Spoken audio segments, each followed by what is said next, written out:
Keith, I've known you for a long time now, but it seems like things really, in my mind, like you sort of made a big splash on the scene at Dragon Con when you did the Iron Man outfit with the Ironettes. So can you kind of give me some background on like what it took to make that sort of event happen, how you got that together? Well, sure. You know, I've done a lot of different costumes over the years, you know, Indiana Jones being the first.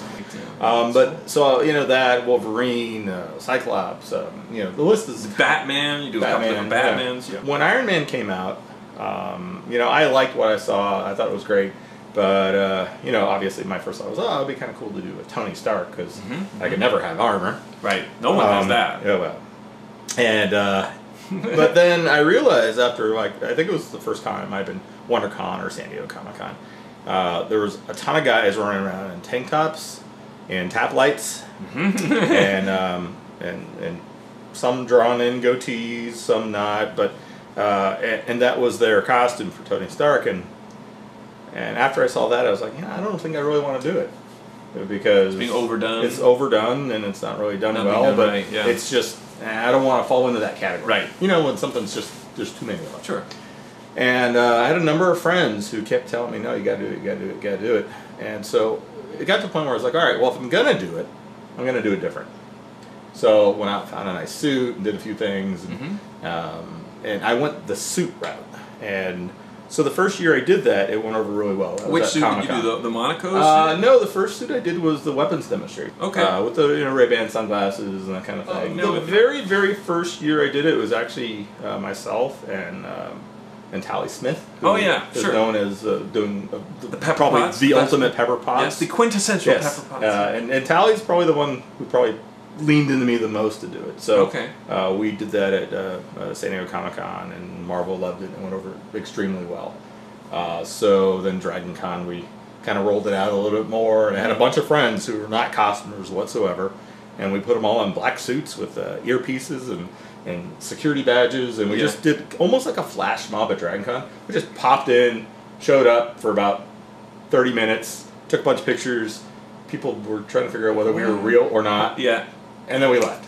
Okay, good. And that was it. And it was a lot of fun. It was just, you know, goofiness and being silly. So, but it went over so well that the next year was, well, is there something that we can do that would be better than that? Notch it up.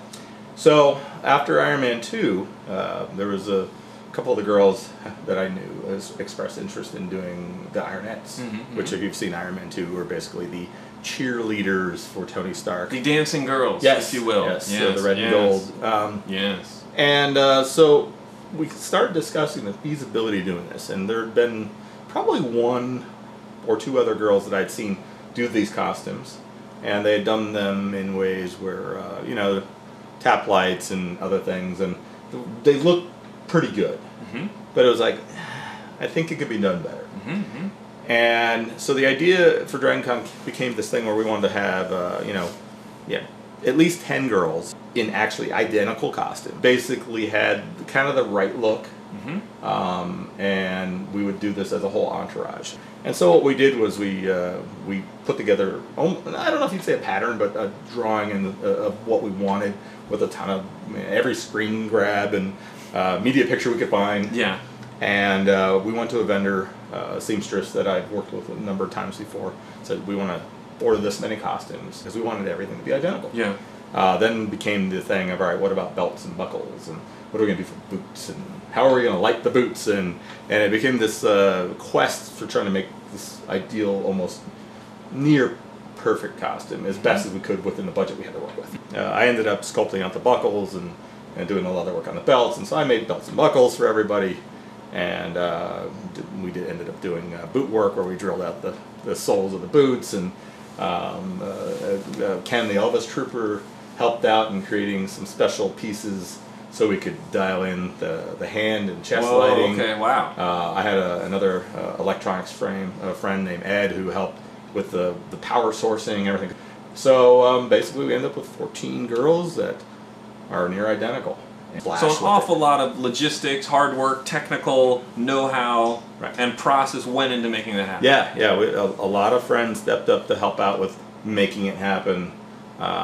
definitely a lot of preparation. So the big question is, was it worth it? Absolutely. Very Absolutely. cool. Yeah, no, everybody had a really good time. It was, as I say, a moment on the Dragon Con floor where people kind of stop and everybody, clamors around. Definitely. And of course, our security this time around was actually working security. Oh, okay, very good.